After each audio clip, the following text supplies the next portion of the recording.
आज का कलाम, आज का वचन जो हम सुनेंगे वो वचन है कि खुदावन हमसे क्या चाहता है या खुदावन की मर्जी क्या है।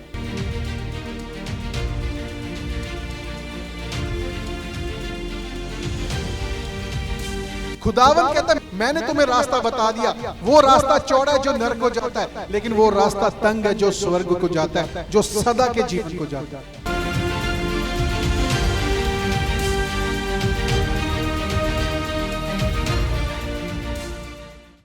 क्या कोई जोर से हालेलुया का नारा लगा सकता है?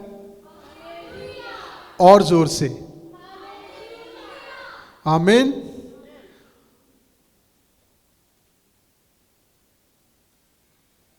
और मेरा विश्वास है आप आज के कलाम के लिए तैयार हैं, ताकि हम खुदावन की आवाज को, उसकी बातों को सुन सके जो खुदावन हमसे करना चाहता है। आमीन। हम शुक्र करते हैं खुदावन का इस समय के लिए।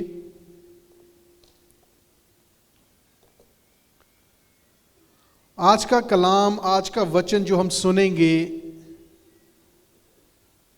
वो वचन है कि खुदावन हमसे क्या चाहता है या खुदावन की मर्जी क्या है।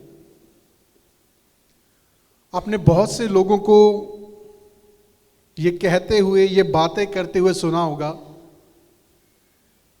कि पता नहीं खुदावन मुझसे क्या चाहता है,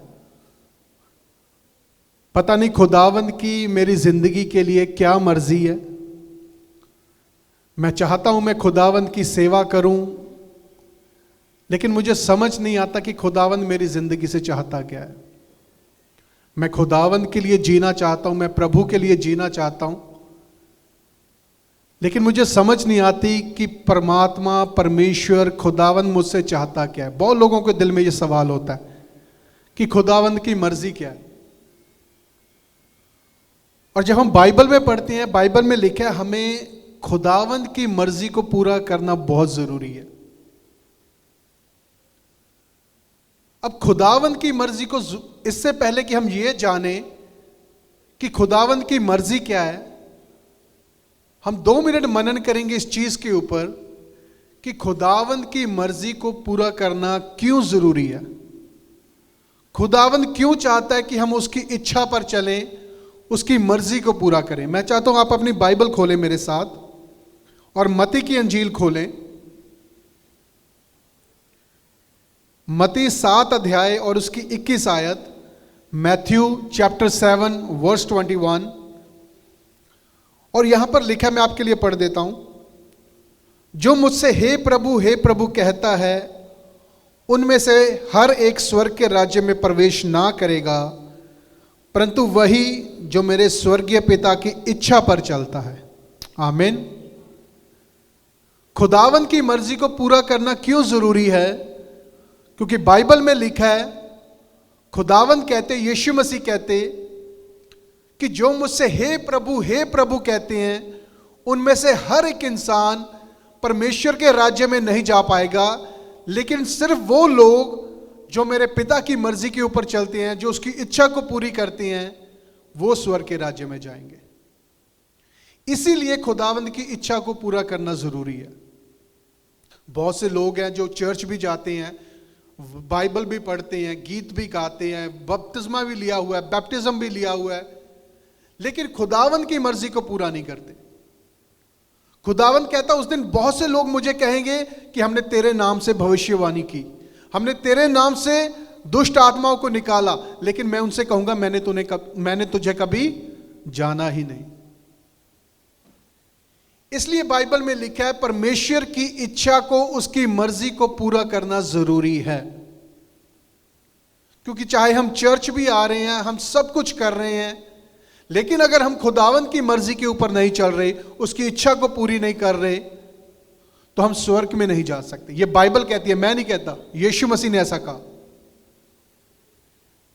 अब जब हमने यह जान लिया कि खुदावन की इच्छा को पूरी करना, उसकी मर्जी को पूरी करना बहुत जरूरी है, अब उसकी इच्छा क्या है, उसकी मर्जी क्या है, यह जानना बहुत जरूरी है।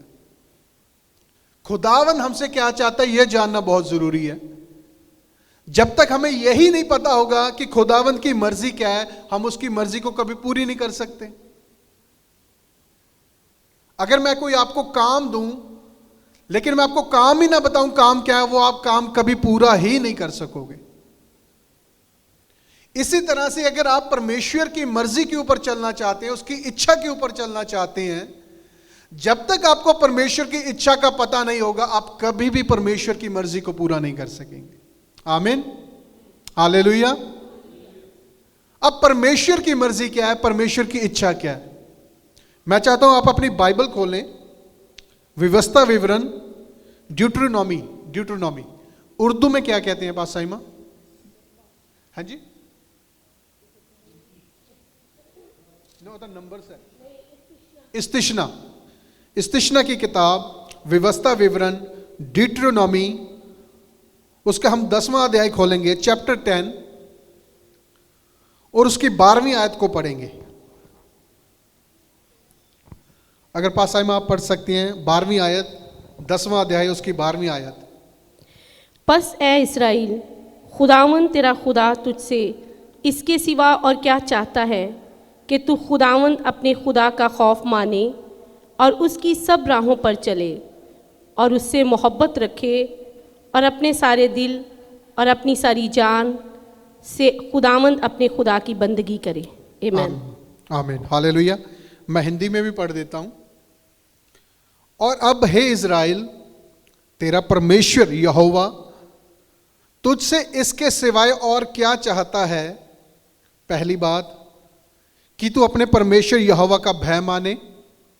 दूसरी बात, उसके सारे मार्गों पर चले। तीसरी बात, उससे प्रेम रखे। और चौथी बात, अपने पूरे मन और सारे प्राण से उसकी सेवा करे। आमीन। यहां पर 4 बातें हैं जो खुदावंद अपने लोगों से चाहता है, जो उसकी मर्जी है कि उसके लोगों की जिंदगी में ये चीजें होनी जरूरी हैं। पहली बात, खुदावंद की यह मर्जी है कि आप उसका खौफ रखें, भय माने। अब जब हम खौफ रखने की, भय करने की, डरने की बात करते हैं, उसका मतलब यह नहीं है कि हम खुदावंद से इतना डरें कि हम उसके पास ही ना जाएं या उससे बात ही ना करें। डरने का मतलब है जब कलाम आपसे कहता है कि तू अपने खुदा का डर रख, उससे डर कर रह, उसका मतलब यह है कि तू उसकी प्रेजेंस की रिस्पेक्ट कर, उसकी हजूरी की रिस्पेक्ट कर, उसका आदर कर। डरने का मतलब यह नहीं है कि आप उससे बात ना करें, उससे दुआ ना करें कि अगर मुझसे कुछ गलत हो गया, इस बात का डर रखे वो मुझे सजा देगा, ऐसा करेगा, वैसा करेगा। खुदावंद आपसे मोहब्बत करता है, लेकिन जब आपसे खुदावंद कहता है कि अपने खुदावंद का डर रख, उसका मतलब यह है कि उसकी प्रेजेंस की रिस्पेक्ट करें। चाहे हम उसको देख नहीं सकते, लेकिन खुदावंद हर वक्त हमारे साथ प्रेजेंट है।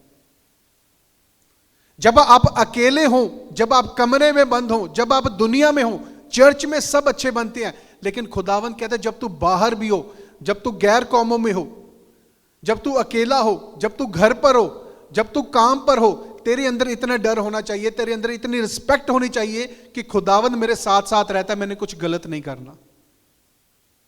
इस बात का डर, इस डर की खुदावंद यहां पे बात कर रहा है।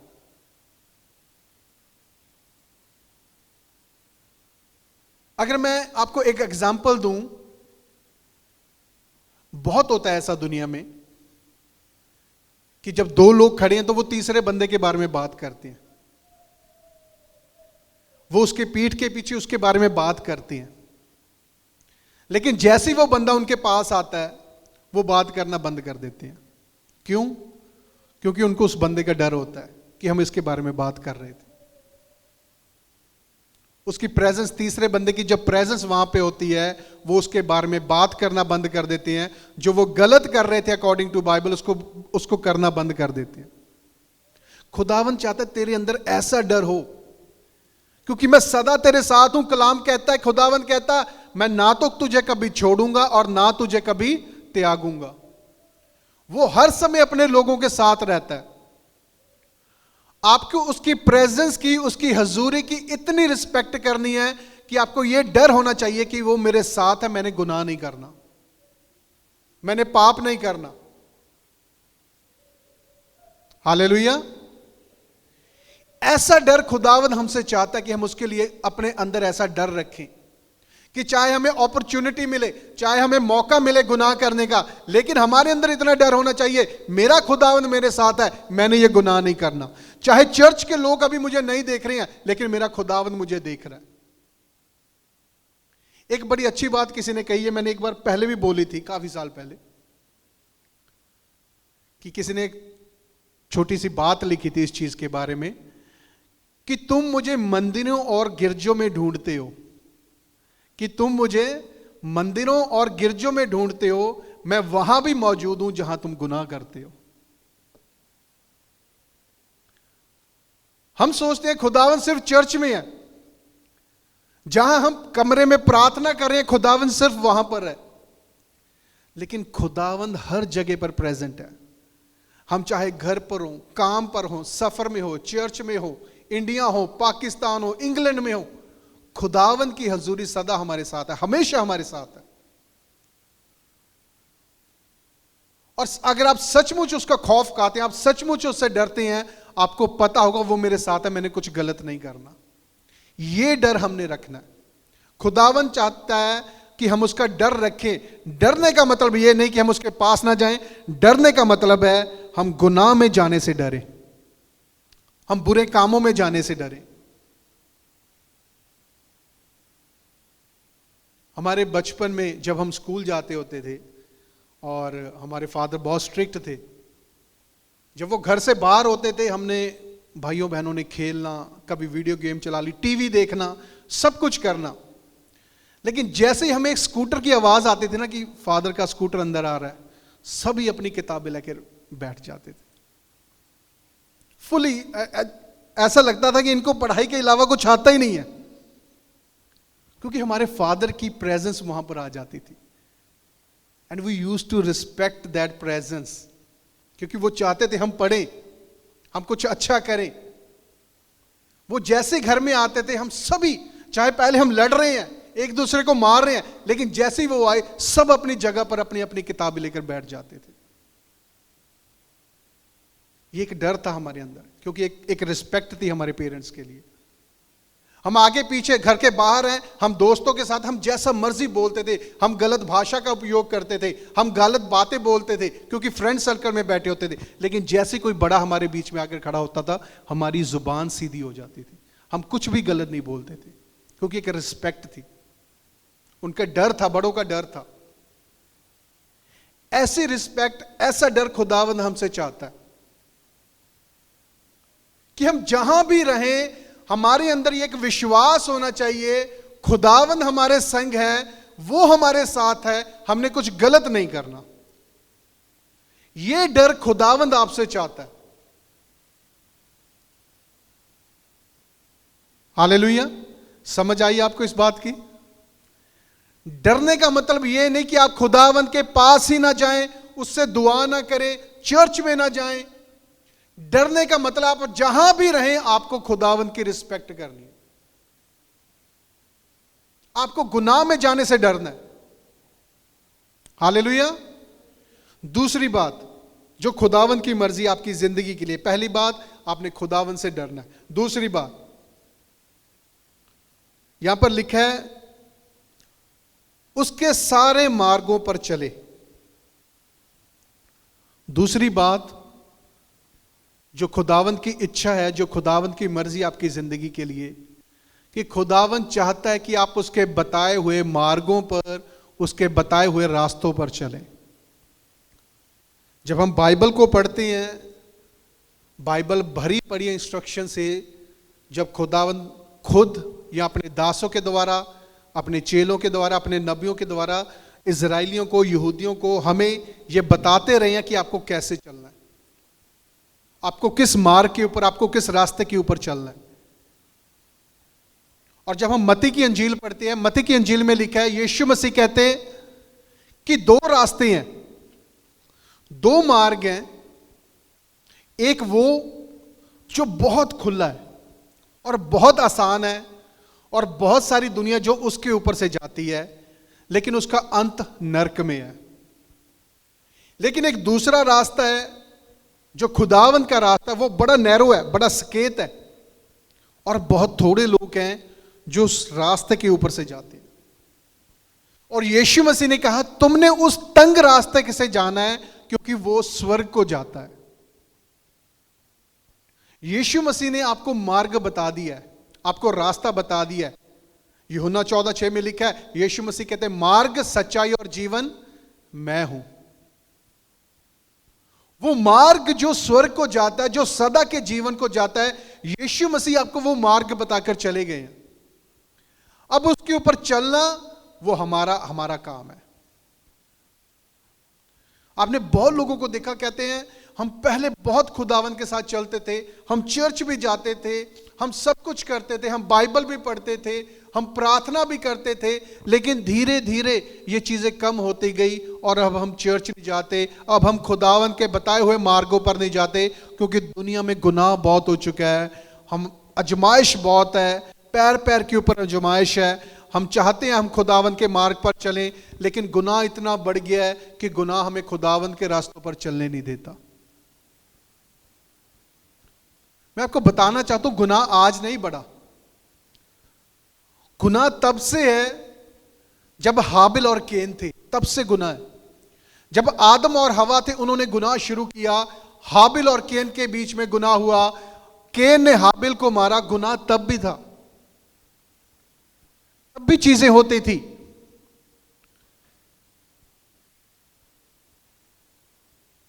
लेकिन कलाम में लिखा है, जब हम उत्पत्ति की किताब पढ़ते हैं, ये मैं आपको इसलिए बता रहा हूं कि गुनाह शुरू से है, आदम और केन के टाइम से भी है, हाबिल और केन के टाइम से भी है। लेकिन कलाम में लिखा है जो हनोक था,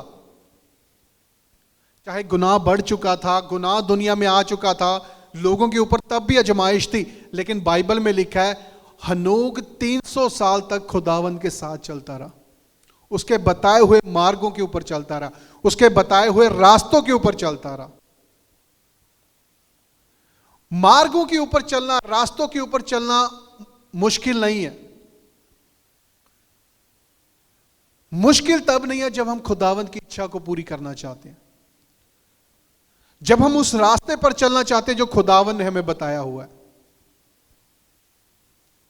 खुदावंद कहता है मेरी इच्छा ये है, तुम मेरे बताए हुए रास्ते पर चलो। मैंने तुम्हें रास्ता बता दिया, वो रास्ता चौड़ा है जो नरक को जाता है, लेकिन वो रास्ता तंग है जो स्वर्ग को जाता है, जो सदा के जीवन को जाता है। और वो रास्ता जो यीशु मसीह ने हमें बाइबल में बताया हुआ है। आप यीशु मसीह को फॉलो करें, उसके स्वभाव को, उसके नेचर को फॉलो करें, उसकी लाइफ को फॉलो करें, क्योंकि यीशु मसीह कहता वो रास्ता मैं हूं। जो मेरे पीछे आएगा वो पिता से मिलेगा, वो पिता के पास जाएगा, और कोई रास्ता नहीं है। यीशु मसीह कहते हैं मार्ग, सच्चाई, जीवन मैं हूं। और ये खुदावंद की मर्जी है, खुदावंद चाहता है आप उसके बताए हुए रास्तों पर चलें। खुदावंद चाहता है आप उसकी बातों को माने, आप उसकी मर्जी को पूरा करें। हालेलुया। तीसरी बात यहां पे लिखा है उससे प्रेम रखें। जोर से बोलेंगे, क्या लिखा है? पहली चीज क्या थी? डर मानना, खौफ मानना। दूसरी चीज उसकी राहों पर चलना, उसके बताए हुए रास्ते पर चलना। तीसरी चीज उससे प्रेम रखना, उससे मोहब्बत रखना। मैं चाहता हूं आप मेरे साथ यूहन्ना की अंजील निकालें, gospel of John,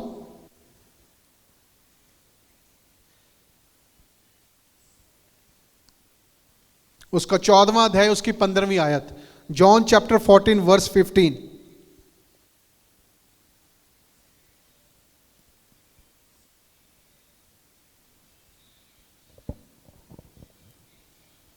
John chapter 14 verse 15। जी, अगर तुम मुझसे मोहब्बत रखते हो तो मेरे हुक्मों पर अमल करोगे। आमीन। बाइबल में लिखा है यदि तुम मुझसे प्रेम करते हो। तीसरी बात है ना कि खुदावन चाहता है हम उससे प्रेम करें, उससे मोहब्बत करें। अब बाइबल में लिखा है यीशु मसीह कहते हैं अगर सचमुच तुम मुझसे प्रेम करते हो तो मेरी आज्ञाओं को मानोगे। अगर आपने किसी को सचमुच अपना प्यार दिखाना है ना कि मैं आपसे सचमुच प्यार करता हूं, आप हमेशा उसके ओबीडिएंट रहोगे, आप हमेशा उसको रिस्पेक्ट करोगे। हम अपने मां बाप से मोहब्बत करते थे, वो कुछ भी कहते थे हम उनको ओबे करते थे। अगर आप सचमुच खुदावन से मोहब्बत करते हैं, सचमुच खुदावन से प्यार करते हैं, उसका सबसे आसान तरीका अपने प्यार को जाहिर करने का कि आप उसकी बातों को, उसकी आज्ञाओं को माने, उसकी इंस्ट्रक्शंस को माने। Very easy way.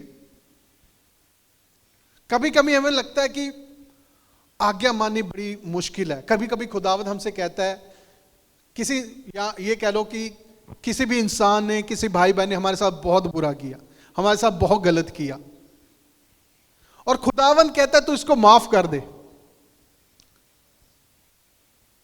जो कुछ इसने तेरे साथ किया तू उसको भूल जा और इसको माफ कर दे। बहुत बार हमें यह मुश्किल लगता है कि नहीं, बहुत गलत हुआ है मेरे साथ, बहुत गलत किया इन लोगों ने मेरे साथ, मैं इनको कभी माफ नहीं कर पाऊंगा। लेकिन खुदावंद फिर भी आपसे कहता है उनको माफ कर। हमें बहुत मुश्किल लगता है बहुत बार चीज, लेकिन मैं आपसे सच कहता हूं, अगर आप खुदावंद से मोहब्बत करते हैं, अगर आप अपने आप से पहले अपने खुदावंद को रखते हैं, जितना मर्जी बड़ा काम हो, जितना मर्जी किसी ने आपके साथ बुरा किया हो, लेकिन जब खुदावंद आपसे कहेगा इनको माफ कर, तो आप उनको माफ करेंगे। क्योंकि आपने अपने आप से पहले अपने खुदावंद को रखा है। आप ये कह रहे हैं कि खुदावंद मैं अपने आप से नहीं, मैं तेरे से मोहब्बत करता हूं, मैं अपनी नहीं मानना चाहता, मैं तेरी बातों को मानना चाहता हूं, मैं अपनी मर्जी के ऊपर नहीं चलना चाहता, मैं तेरी मर्जी के ऊपर चलना चाहता हूं। और जब आप खुदावंद की मर्जी के ऊपर चलते हैं, इसका मतलब यह है कि आप खुदावंद से मोहब्बत करते हैं, आप अपने से ज्यादा अपने परमेश्वर को अहमियत देते हैं। और यही बात खुदावंद कहता है, तू यहोवा से, अपने खुदा से मोहब्बत रख, प्यार रख। और प्यार रखने का, प्यार दिखाने का सबसे आसान तरीका है कि आप उसकी बातों को माने, उसकी आज्ञाओं को माने। अगर हम ये कहते हैं हम खुदावंद से मोहब्बत करते हैं, उससे प्यार करते हैं, लेकिन उसकी बातों को नहीं मानेंगे, तो बाइबल में लिखा है आप झूठे हैं, आप प्यार नहीं करते। फिर सिर्फ आप मुंह से प्यार करते हैं, लेकिन आपके दिल खुदावंद से बहुत दूर है। खुदावंद कहता है अगर तुम सचमुच से मोहब्बत करते हो, सचमुच से मुझसे प्यार करते हो, तो मेरी बातों को भी मानोगे, मैं जो तुमसे कहूंगा वो तुम करोगे। Hallelujah, hallelujah. चौथी और लास्ट बात, जल्दी फिनिश करेंगे, अपने दिए हुए टाइम से हम ऊपर नहीं जाएंगे, मैक्सिमम हाफ एन आवर है, उससे ऊपर नहीं जाएंगे। अभी 25 मिनट हुए हैं, अभी 5 मिनट और है हमारे पास। लास्ट बात के ऊपर बात करेंगे जो खुदावंद आपसे चाहता है। पहली बात मैं फिर से दोहरा रहा हूं ताकि आपको याद रहे। पहली बात क्या थी? खौफ मानना। दूसरी, उसकी राहों के ऊपर चलना। तीसरी, उससे मोहब्बत रखनी। चौथी बात जो खुदावंद हमसे चाहता है, जो खुदावंद की मर्जी है, यहां पर लिखा है अपने पूरे मन और अपने सारे प्राण से उसकी सेवा कर। खिदमत मतलब उर्दू खिदमत कर। अपने पूरे दिल से, जितना पैशन आपके पास है, जितना टैलेंट खुदावन ने आपको दिया है, उस पूरे टैलेंट को इस्तेमाल करें, उस पैशन को और बढ़ाएं कि हमने खुदावन की सेवा करनी है। जब हम बाइबल पढ़ते हैं, एफिशियंस की किताब पढ़ते हैं, वहां पर लिखा है कि खुदावन ने किसी को भविष्यद्वक्ता करके, किसी को उपदेशक करके, किसी को प्रचार करने वाला करके नियुक्त किया। उनको ये जॉब्स दी हैं, उनको जिम्मेदारियां दी हैं। किसी को नबूवत करने की, किसी को खुदावंद का प्रचार करने की, वचन सुनाने की, अलग अलग खुदावंद ने सबको टैलेंट दी। किसी को गाने की, वर्शिप करने की, किसी को साज बजाने की, किसी को किचन की, किसी को संडे स्कूल की, किसी को मीडिया की। खुदावन ने हर एक को टैलेंट दिया हुआ है कुछ, और खुदावन कहता है जो मैंने तुझे जॉब दी है, जो मैंने तुझे टैलेंट दिया है, जो मैंने तुझे जिम्मेदारी दी है, उसको पूरे दिल से और प्राण से कर, पूरे पैशनेट होकर। हालेलुया। बाइबल में लिखा है जब तू काम करे, काम में खिदमत भी आती है, सेवा भी आती है, जब तू काम करे तो इंसानों को दिखाने के लिए मत कर, ऐसे कर कि तू खुदावन के लिए कर रहा है। हालेलुया। यहां पे मैं आपके लिए नहीं कर रहा, आप मेरे लिए नहीं आते, आप आते हैं कि हम खुदावन के साथ जुड़े रहें, हम खुदावन की खिदमत कर सके। वो टैलेंट जो खुदावन ने आपको दिया है, वो तोड़ा जो खुदावन ने आपको दिया है, आप उसको और बढ़ा सके, उसको इस्तेमाल कर सके, ताकि बहुत से लोगों को हम खुदावन के पास लेकर आ सके। जैसी सेवा, जैसा टैलेंट खुदावन ने आपको अपनी मिनिस्ट्री के लिए, अपनी सेवा के लिए किया है, बाइबल में लिखा है, कलाम में लिखा है, खुदावन की यह मर्जी है कि तू पूरे अपने प्राण से, अपनी ताकत से उस काम को पूरा करे। जैसे भी सेवा है, जरूरी नहीं है यहां पर खड़े होने की, जहां पर भी है, चाहे पीछे भी है, चाहे बिहाइंड द डोर्स भी है, जहां पर भी खुदावन ने आपको जैसी भी सेवा खुदावन ने आपको दी है, आप उस सेवा को पूरी करें। एक शरीर के बहुत से अंग होते हैं, हमारे बहुत से अंग हैं, आंखें अलग हैं, कान अलग हैं, मुंह अलग है, नाक अलग है, हाथ अलग है, पैर अलग है, हर एक चीज का डिफरेंट फंक्शन है। उसी तरह से खुदावन ने हर एक को डिफरेंट टैलेंट्स दिए हैं, और हमने उन सब टैलेंट्स को इकट्ठा करना है, पूरा पैशनेट होकर, पूरी ताकत के साथ परमेश्वर की सेवा करनी है, ताकि हम खुदावन की मर्जी को पूरा कर सकें। यह खुदावन की मर्जी है, यह खुदावन आपसे चाहता है। अगर आपके मन में कभी यह सवाल आए कि मैं खुदावन के लिए कुछ करना चाहता हूं, मैं खुदावन के लिए जीना चाहता हूं, इस बात को याद रखें, खुदावन आपसे क्या चाहता है।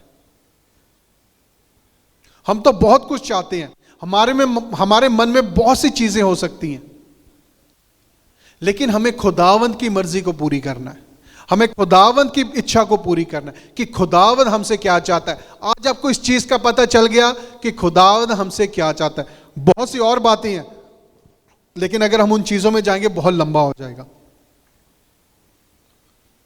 खुदावन कहता अपने आप को जिंदा कुर्बानी के तौर के ऊपर मेरे पास, मेरे सामने लेके आओ। खुदावन को ऐसी कुर्बानी पसंद है, वो चाहता है कि ऐसी कुर्बानी हो, ये उसकी मर्जी है। बाइबल में और सी बहुत बातें हैं, लेकिन आज हमने व्यवस्था विवरण से, ड्यूटेरोनॉमी से ये सीखना चाहा।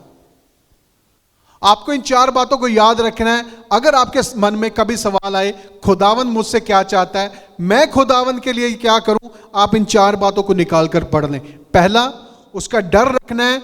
चाहे आप चर्च में, आप जहां भी, आपके मन के अंदर, आपके अंदर इतनी रिस्पेक्ट खुदावन के लिए होनी चाहिए कि मैं जहां भी हूं, मुझे इतना डर है कि मैंने गुनाह में नहीं पड़ना, मैंने पाप नहीं करना, मैंने बुरी चीज नहीं करनी। दूसरी बात, उसके राहों के ऊपर चलना। खुदावन ने हमें राह दिखाए हुए हैं, हमें मार्ग दिखाए हुए हैं, कौन सा मार्ग है जो हमें पिता तक लेके जा सकता है, हमें उन मार्गों के ऊपर चलना है। तीसरी बात, हमें उससे मोहब्बत करनी है, उससे प्रेम करना है। और प्रभु यीशु कहते हैं अगर तुम मुझसे सचमुच मोहब्बत करता है तो मेरी आज्ञाओं को मानेगा। हमने उसकी आज्ञाओं को मानना है। और चौथी बात, उसकी सेवा, उसकी खिदमत पूरे दिल के साथ, ताकत के साथ, प्राण के साथ, पैशनेट होकर, होलीनेस के साथ हमने उसकी सेवा करनी है, उसकी खिदमत करनी है। जैसा भी टैलेंट आपको खुदावन ने दिया है, आप उसको यहां लेकर आए, उसको खिदमत में, उसकी मिनिस्ट्री में, उसकी सेवा में उसको इस्तेमाल करें। उसको छिपाकर नहीं रखना, उस इंसान की तरह जिसको यीशु मसीह ने एक तोड़ा दिया और उसने वो उसको छिपाकर रख लिया। हमने छिपाकर नहीं रखना। जो तोड़ा, जो टैलेंट खुदावन ने आपको दिया, उसको इस्तेमाल करें।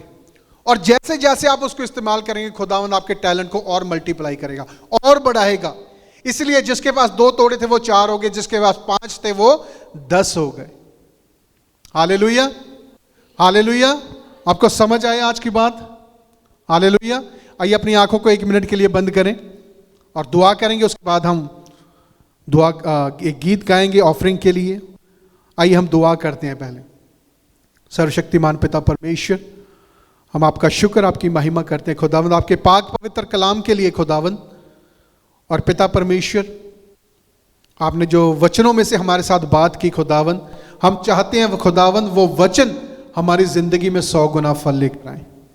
और पिता परमेश्वर, आपके वचन जब हमने सुने हैं खुदावंद, हम आपकी मर्जी को जानते हैं खुदावंद। हमें ये ताकत दें, हमें ये मसा दें कि हम आपकी मर्जी को पूरा कर सके खुदावंद।